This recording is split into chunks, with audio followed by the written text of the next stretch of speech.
Hello everyone, my name is Jennifer and welcome to Best Kept Plans. Today's video is going to be a flip through of my A5 reading journal from Archer and Olive for the first 6 months of 2025. If you're interested in seeing that, please stick around.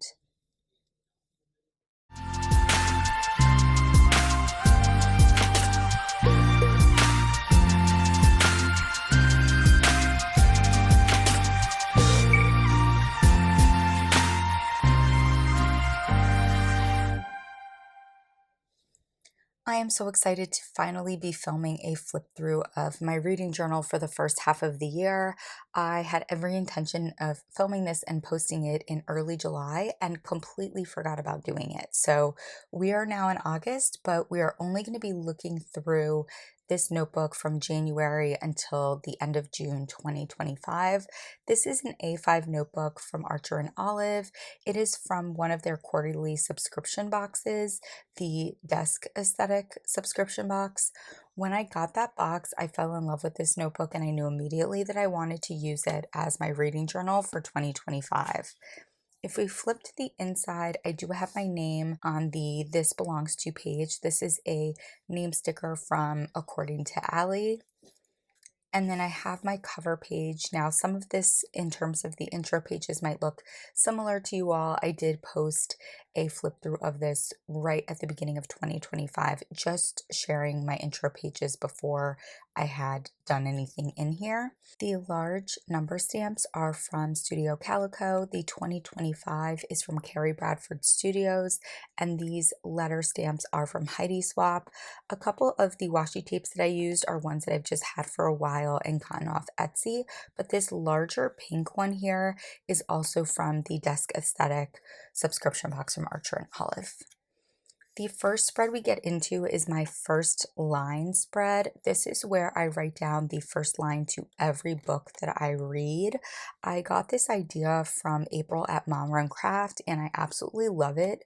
I did not leave myself enough room when I put this spread together in my last reading journal, so I hopefully give myself enough room this year. I will say I'm not totally caught up on this. I think I have like 2 or 3 books that I read in August that I haven't written in yet, but I do still have 2 more pages to use for the rest of the year. And then we have my Reading Rainbow spread. I've been doing this spread for a while. I absolutely love it. It's basically a visual tracker that allows me to see how many books I've read throughout the year, but also how many books I read each month. So I have a key down here and I basically fill in a spine for each book every time I read one, and the color is based on what month I read that book in. This book stamp, is from Studio Calico. And then I have my TBR spread. This one was a little bit of a hot mess this year. I wrote in my physical TBR and thought I was going to have enough room to write it in with like 8 pages of TBR spread. And unfortunately, that was not the case. So I had to go back and like put in these little mini pages in between all of the regular TBR pages.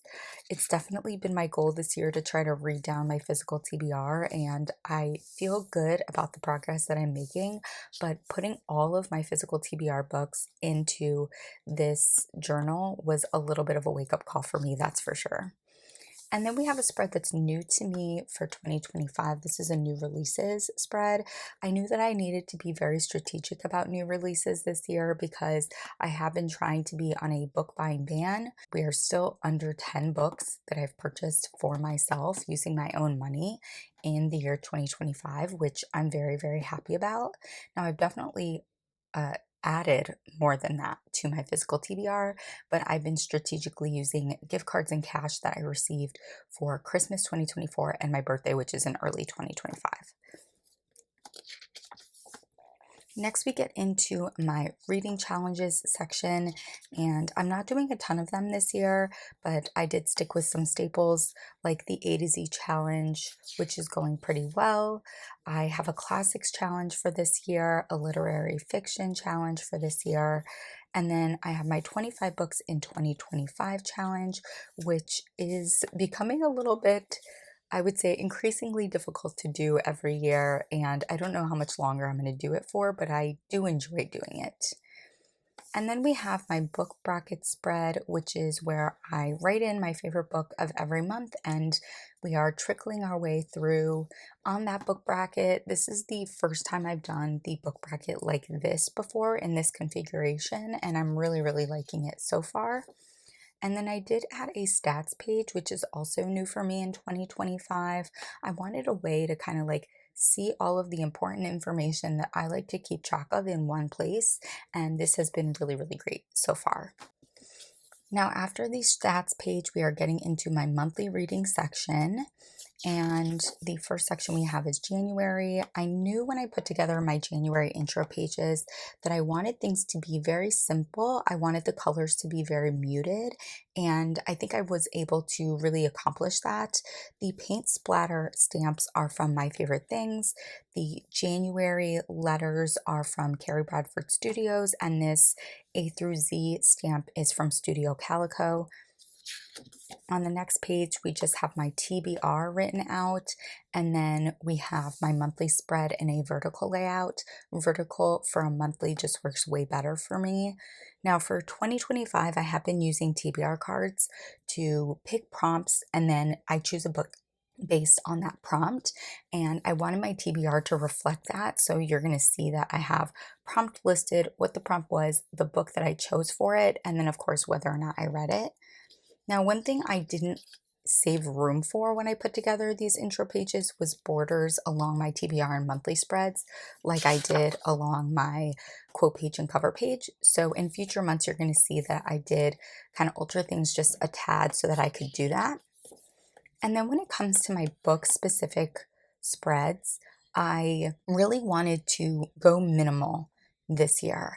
I, for the last several years, have had like one whole page per book, and that just became a lot. And so I decided, in order to keep this fun for me, but also still decorative, that I was going to go to 2 books per page, that I was going to try to utilize stickers a lot more and keep the deco to a minimum, but still have some deco. So I do have the book cover on sticker paper. I have title, author, genre, pages, and rating. These are all stickers. I have my rating using a star sticker here. I have the book number, meaning what book of the year it was. So Beg Barista was my first book that I read in sticker form, and then I'm using washi tape. And basically, it just continues with that style throughout the month. Now, I do switch up the washi that I'm using based on the book cover, and I do really enjoy doing that. And then one thing that I included this year that I have not included in the past in my reading journal, even though I may have included it in my monthly reading recaps, is a top 3. So here we see my top 3 for January. I put the book cover, I put if it's in the first, second, or third slot, and then just a little bit of washi tape down here to add a little bit of deco. After that, we move on to February, the next month, and everything follows the same style. The only thing that's different is the color that I used and the stamps that I used for my intro pages. Now, these are more of a paint swatch stamp, and those are also still from My Favorite Things. The Book Lover stamp is from Studio Calico, and then, of course, the Distress Oxide color I used is different as well. And as we flip through here, again, all of the spreads for each book that I read look the same. I have my top 3 again, and then we move on to March. Now again, same thing. March follows the same trend for the intro pages. It's just a different deco stamp and a different color. This kind of splatter stamp is from My Favorite Things. And then all of the book spreads look the same. And I have my top 3, and then we move on to April. Now I'm going with a swatch for April as well, and that's from My Favorite Things. And then we have all of my book specific spreads. Now starting in May, I decided that I wanted to kind of like go back to the start. I liked that I stuck with more subtle or pastel-esque colors for my intro pages. and I didn't have any more of those types of colors.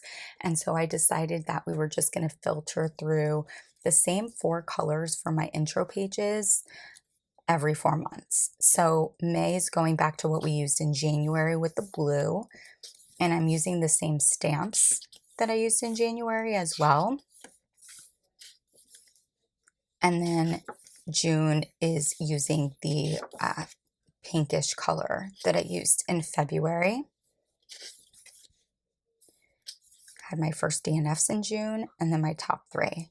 Now, after that, we of course go on to July, but we're not going to be talking about July right now. I'm going to save that for the second half of the year.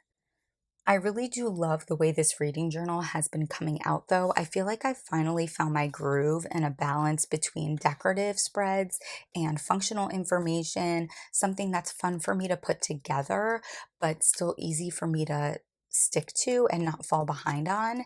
And I really see myself utilizing this type of layout, this level of deco in my coming reading journals for the next few years, that's for sure. One thing I will say, one change I do intend on making come next year is after June, I want to have some type of mid-year check-in spread.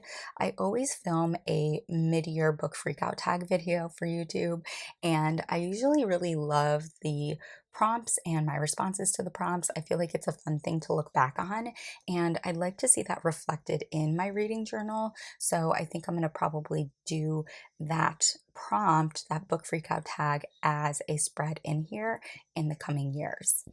But that is going to be it for a flip through of my 2025 reading journal from January through June of this year.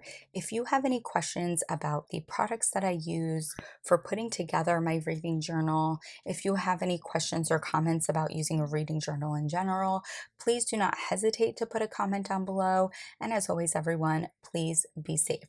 Bye bye.